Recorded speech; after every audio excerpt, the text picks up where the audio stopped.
टुकड़ों टुकड़ों में ही सही, लेकिन लोगों से मिल रहा यही काम तो राहुल गांधी कन्याकुमारी से कश्मीर तक कर चुके हैं, पूरब से पश्चिम तक करने वाले हैं। लेकिन देश के अलग अलग हिस्सों में क्या जरूरत थी आखिर राहुल गांधी चंडीगढ़ से अंबाला तक ट्रक ले गए? क्या ये राजनीति का एक अलग है? और उस रूप में प्रधानमंत्री नरेंद्र मोदी कहां फिट बैठते हैं?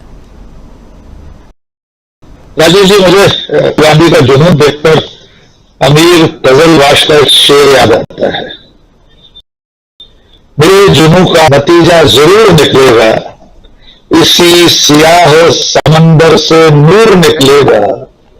मेरे जुनून का नतीजा जरूर निकलेगा, इसी सियाह समंदर से नूर निकलेगा।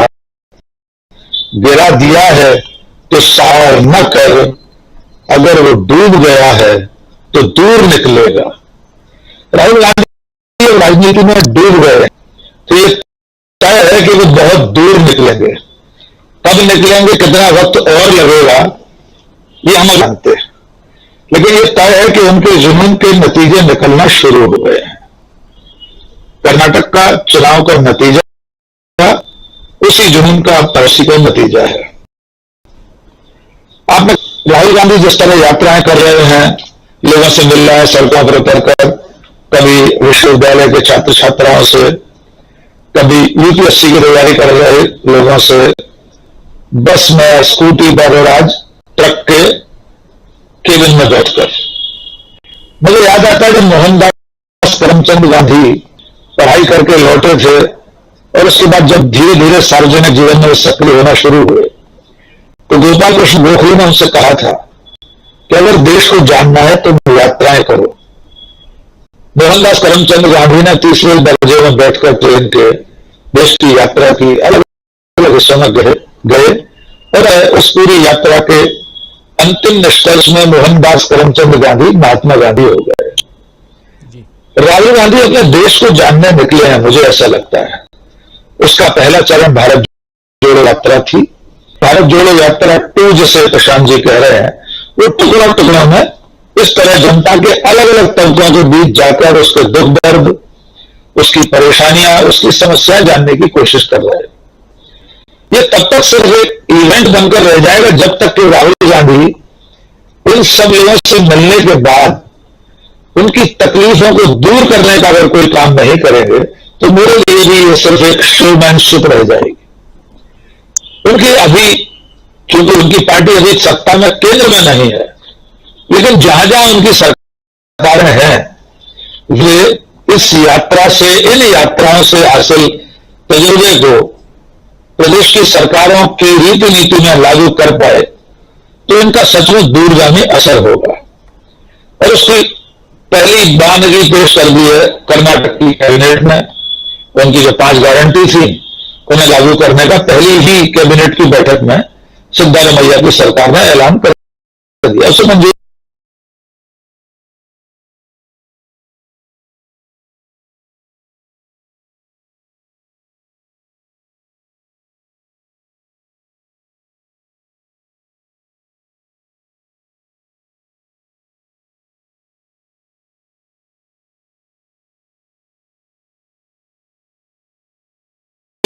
दे दिए। पहले दिनों में मध्य प्रदेश, छत्तीसगढ़, राजस्थान में ये चुनौती सामने आएगी। इसमें बैठे हुए राजनेता को सत्ता की राजनीति के लिए भी अगर यह सब करना हो तो इसमें अनुचित कुछ नहीं है। अगर यही काम कोई और पार्टी का नेता विपक्ष में रहते हुए कर रहा होता तब भी एक स्वस्थ लोकतंत्र में उसका स्वागत होना चाहिए। अब आपने प्रश्न किया है कि क्या नरेंद्र मोदी की विदेश यात्रा और उनकी विदेश यात्राओं में होने वाले बड़े बड़े शोज, उनके road show, Modi Modi, howdy Modi इत्यादि इत्यादि को दूसरे पलड़े में रखें तो राहुल गांधी की इस तरह की कवायद को, यात्राओं को किस रूप में देखेंगे? सबसे पहले तो मैं इस बात का स्वागत करूंगा कि मेरे देश का प्रधानमंत्री, जो कि मेरा भी प्रधानमंत्री है, भले मैंने उसे वोट न दिया हो और अगले 7 जन्म नहीं दूंगा ऐसी किसी विचारधारा के प्रतिनिधि को जो घृणा और झूठ की राजनीति करता हो, फिर भी वो मेरे देश का चुना हुआ प्रधानमंत्री है। वो दुनिया में अगर कहीं जाए उसका स्वागत वहां, चाहे वो इंडियन डायस्पोरा करे या वहां के लोग करें, मेरे लिए गर्व का अवसर होना चाहिए। मुझे इसमें कोई ऐतराज नहीं है। वो प्रायोजित तरीके से इवेंट मैनेजमेंट कंपनियां करें, ढोल ताल आए जाए, हॉल बुक किए जाए, टिकट बेचकर या निःशुल्क उनका शो हो, मुझे इसमें भी ऐतराज नहीं है। वे टेलीप्रॉम्प्ट का भाषण दें, मुझे कोई आपत्ति नहीं। मेरी आपत्ति वहां शुरू होती है जब देश का प्रधानमंत्री विदेश में जाकर दूर देश की धरती पर खड़े होकर यह कहे कि मेरे आने से पहले भारत में कुछ नहीं हुआ था। प्रकारांतर से यह कहना 14 की मई माह की 26 या 25 तारीख 16 तारीख से पहले भारत के लोग पेड़ों की छाल लपेट कर रहते थे, चकमक पत्थर रगड़कर आग जलाते थे, कच्चा मांस भूनकर खा लेते थे। प्रधानमंत्री ऐसा कहे तो मुझे शर्म आती है ऐसे व्यक्ति पर, ऐसे प्रधानमंत्री पर। मेरी चिंता का विषय सिर्फ इतना है। दूसरी बात, जब आप दोनों की तुलना कर रहे हैं राजीव जी, तो शायद विदेश यात्रा में ये जो भोपाल उठाया जा रहा है, ये जो शोज बड़े बड़े किए जा रहे हैं, इसके जरिए असल में मुख्य धारा का मीडिया और उनका प्रचार तंत्र ये बताने की कोशिश कर रहा है कि देश का प्रधानमंत्री भले कर्नाटक को चुनाव हार गया हो, सब कुछ दांव पर लगाकर, प्रधानमंत्री पद की गरिमा को दांव पर लगाकर, नफरत की राजनीति करके भी चुनाव हार गई उनकी पार्टी, लेकिन विदेश में डंका बज रहा है। तो बस हमें इतना याद दिलाना होता है कि इससे पहले भी एक नव स्वतंत्र राष्ट्र का प्रधानमंत्री पंडित जवाहरलाल नेहरू दुनिया के किसी भी देश में उस वक्त जाता था, तब इससे अधिक सम्मान उसे भी मिलता था। कैनेडी हवाई जहाज की सीढ़ियों पर दौड़ते हुए चढ़ के पंडित नेहरू का स्वागत करने जहाज के भीतर पहुंच जाते थे। कितने ऐसे दृश्य सामने आ जाते हैं कि रोनाल्ड रीगन राजीव गांधी के लिए छाता लेकर कार तक चले जा रहे हैं। नई पीढ़ी इस सोसाइटी से, इस व्हाट्सएप यूनिवर्सिटी के फेर में अगर ये मानने लगती है कि भारत के प्रधानमंत्री का पहली बार विदेश में इस तरह स्वागत हो रहा है या सम्मान हो रहा है, तो बस उसे इतना याद दिलाने की जरूरत होती है कि श्रीमती इंदिरा गांधी अमेरिका के राष्ट्रपति को आकर दिखाकर आई थी वही अमेरिका में।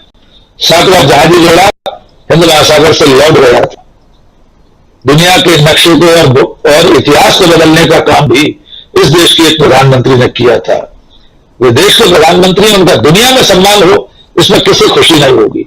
लेकिन अगर दुनिया के किसी दूसरे देश में जाकर अपने से पहले के देश की आलोचना करें तो वो हम सब की, हमारे माता पिता की, हमारे दादा दादी की निंदा और आलोचना होती है, उससे स्वीकार नहीं किया जा सकता।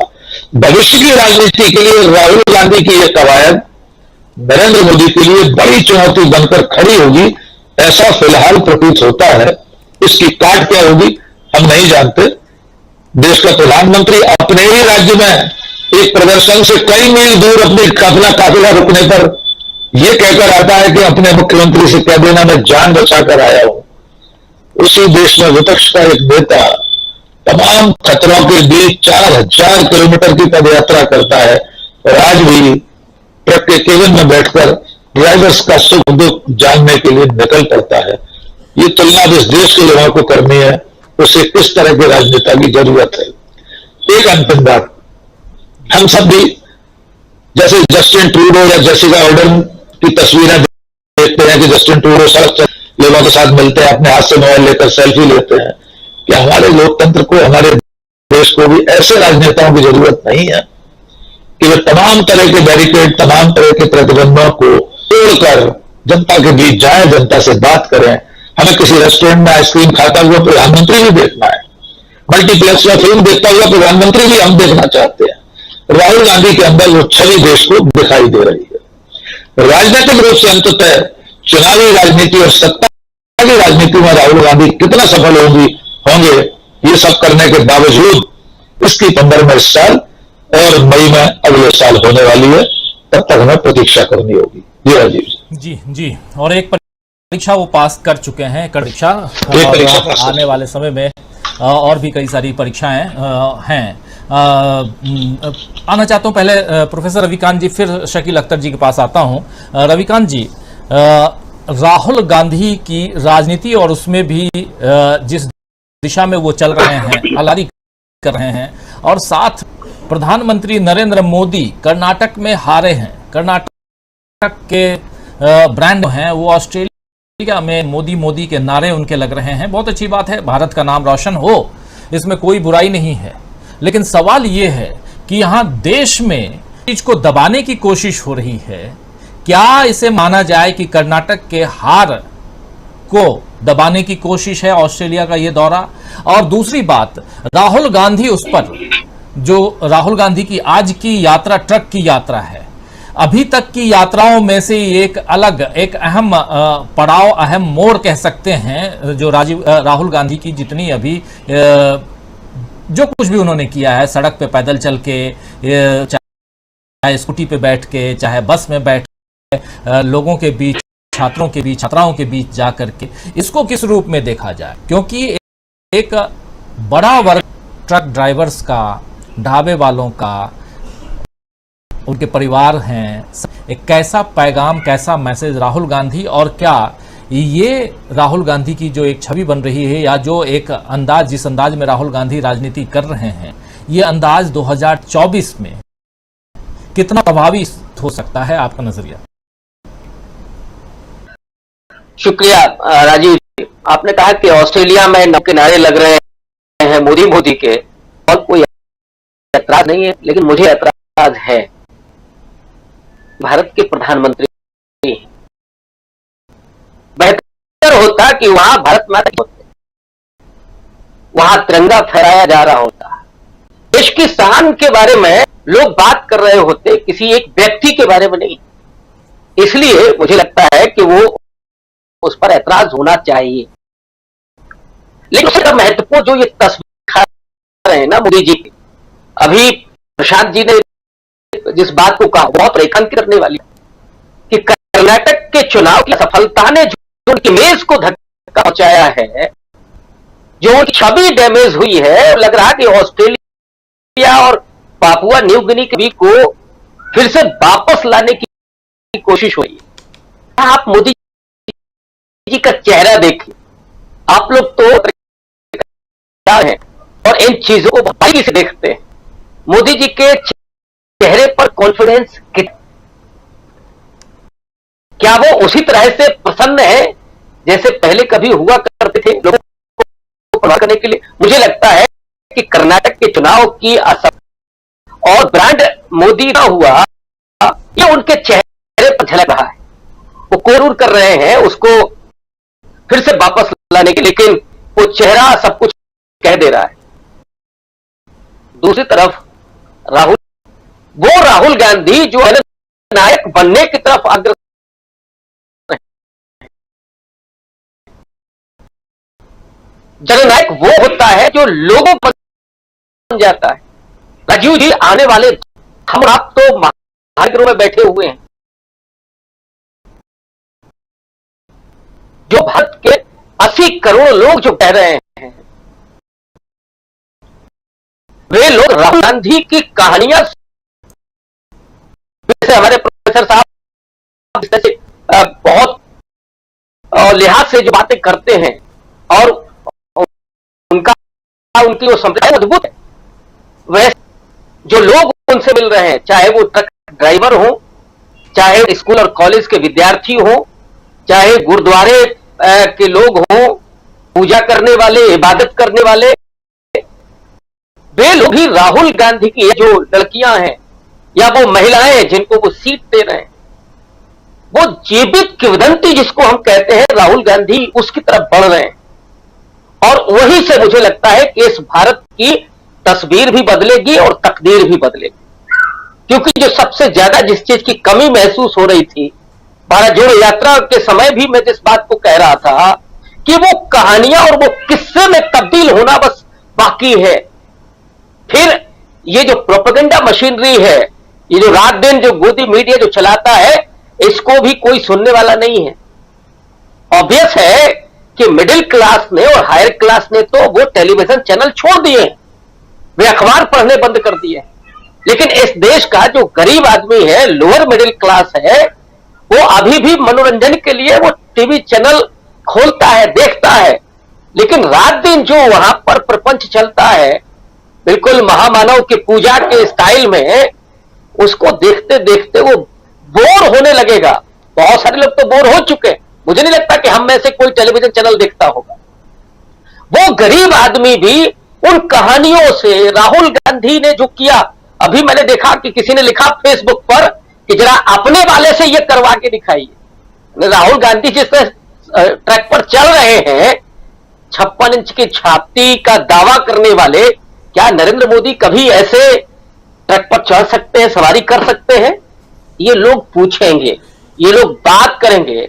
और इसीलिए मैं कह रहा हूं कि राहुल गांधी वो कहानियों और किस्सों में जब आएंगे तो इस देश के जननायक होंगे। और गांधी जी जो इस देश के राष्ट्रपिता हुए, उनको कौन सा पद मिल गया? उन्होंने कोई पद लिया था क्या? वो चाहते तो राष्ट्रपति होते, प्रधानमंत्री होते, और उनको नोबेल प्राइज तो मिलते मिलते रह गया। लेकिन वो इन सबसे परे, उससे भी कहीं बड़ी स्थिति में गांधी जी आज पूरी दुनिया में। और ये भी मैंने देखा, ट्विटर पर किसी ने लिखा कि सबसे बड़ी सजा मोदी जी के लिए ये है कि विदेश में जाते हैं तो गांधी जी की उस तस्वीर पर कभी माला चढ़ाना पड़ता है, कभी उनकी मूर्ति का अनावरण करना पड़ता है। इससे बड़ी सजा क्या होगी? क्योंकि भारत में तो वो जिसको पूजते हैं, जिसको मानते हैं, वहां कैसे उनका दिल करता होगा और कैसे वो अनावरण करते होंगे। तो ये, और वो यहां तो बोलते ही है, यहां उनको लगता है कि जो लोग हैं वो इसी तरह से मरने के लिए अभिशप्त हैं। दलितों पर कुछ मत बोलो, हमको गोली मार दो, लेकिन कोई कानून व्यवस्था नाम पर कोई सवाल नहीं होगा। लेकिन वहां जाकर के बुद्ध की बात होगी, गांधी की बात होगी। तो नरेंद्र मोदी जी का जो मीडिया के जरिए जो पूरी छवि बनी थी वो बहुत दरक चुकी है। और राहुल गांधी इस समय किस्सों और कहानियों में सामने आ रहे हैं। और मुझे लगता है कि इसका चुनावी लाभ भी डेफिनेटली कांग्रेस पार्टी को होगा। और यही चिंता की लकीरें नरेंद्र मोदी के चेहरे पर दिखाई पड़ रही। जी जी बिल्कुल। शकील अख्तर जी, आपसे समझना चाहता हूं, राहुल गांधी का ये अंदाज, अभी कुछ दिन पहले आपने एक ट्वीट किया था कि किसी और ने कर्नाटक का चुनाव जितवा दिया। क्या ये जो राहुल गांधी जो कुछ कर रहे हैं, इसके पीछे किसी और का दिमाग है या राहुल गांधी खुद ही कर रहे हैं? और अगर राहुल गांधी खुद कर रहे हैं तो फिर तो ये बहुत लंबे, अगर कहें तो खासकर 2024 में ये बहुत बड़ा गैप देने वाले हैं दोनों के बीच में। यानी जो कर्नाटक में जो परिस्थिति हुई है, वैसी परिस्थिति नजर आ रही है। अगर राहुल गांधी ऐसे ही चलते रहे, कभी पैदल चल रहे हैं, कहीं किसी बस में सवार हो जा रहे हैं, कभी ट्रक में सवार हो जा रहे हैं, कल को ट्रेन में सवार होकर निकल गए, जैसा बता रहे थे अभी प्रोफेसर रविकांत जी, गांधी जी की तरह अगर निकल गए, जैसे डॉक्टर राकेश पाठक जी कह रहे थे, ऐसे अगर कर दिया राहुल गांधी ने। हालांकि आजकल ट्रेन भी वो थर्ड क्लास वाले नहीं, आजकल प्रधानमंत्री नरेंद्र मोदी हरी झंडी दिखा दिखा के ट्रेन को फर्स्ट क्लास की तरह बना करके भेज रहे हैं पूरे हिंदुस्तान में। तो पता नहीं कैसी ट्रेन मिले राहुल गांधी को। और वैसे में अगर वो पटरी के किनारे किनारे भी चलने लगे तो परिस्थितियां बहुत बदली हुई नजर आएंगी। शकील अख्तर जी, देखिए राजीव जी, आपको मालूम है कि राहुल गांधी एक ऐसे नेता हैं